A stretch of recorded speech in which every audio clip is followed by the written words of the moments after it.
एक बार विभांडक ऋषि स्नान करने गए और वहां पर उर्वशी अप्सरा को देखकर उनका वीर्य स्खलित हो गया और एक हिरणी ने आकर वहां जल पी लिया। इसके कारण उस हिरणी के यहाँ एक पुत्र हुआ जिनका नाम था ऋषि श्रृंगी, जिनके सिर पर एक सींग था। इनको अपने पिता के अलावा किसी और के बारे में पता ही नहीं था और उन्होंने वन में रहते हुए कभी भी किसी भी स्त्री को नहीं देखा था। इस कारण से ऋषि श्रृंगी अखंड ब्रह्मचारी थे। एक बार अयोध्या के राजा दशरथ के मित्र रोमपद थे, जिन्होंने किसी ब्राह्मण की बात न मानकर उन्हें नाराज कर दिया था।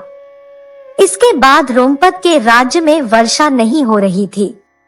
राजा के मंत्रियों ने बताया कि अगर ऋषि श्रृंगी उनके राज्य में आ जाएं, तो वर्षा होनी शुरू हो जाएगी। इसके बाद राजा ने अपने राज्य की कुछ कन्याओं को बुलाकर कहा कि वे ऋषि श्रृंगी को लुभाकर ले आएं।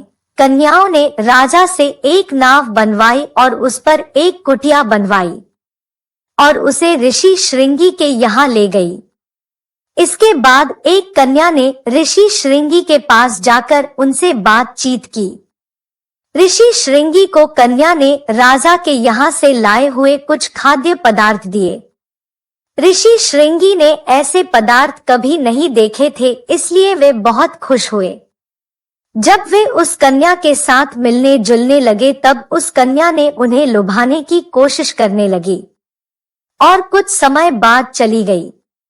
इसके बाद जब विभांडक मुनि वापस आए तो उन्होंने ऋषि श्रृंगी की हालत देखकर पूछा कि क्या आश्रम में कोई आया था। ऋषि श्रृंगी ने कहा कि आश्रम में एक ब्रह्मचारी आया था, जिसकी जटाएं बहुत लंबी थी, गले में सोने के आभूषण थे और वह बहुत ही सुंदर था। उसकी वाणी बहुत ही सुरीली थी। उसने मुझे स्वादिष्ट भोजन और पीने के पदार्थ दिए। ऋषि विभांडक ने कहा कि वह राक्षस था जो सुंदर रूप लेकर आया था।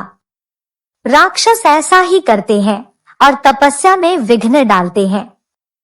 इसके बाद विभांडक मुनि उस कन्या को खोजने लगे, लेकिन वो उन्हें कहीं नहीं मिली। इसके बाद वह कन्या फिर ऋषि श्रृंगी के पास गई और उसने उन्हें अपने आश्रम में आने का न्योता दिया।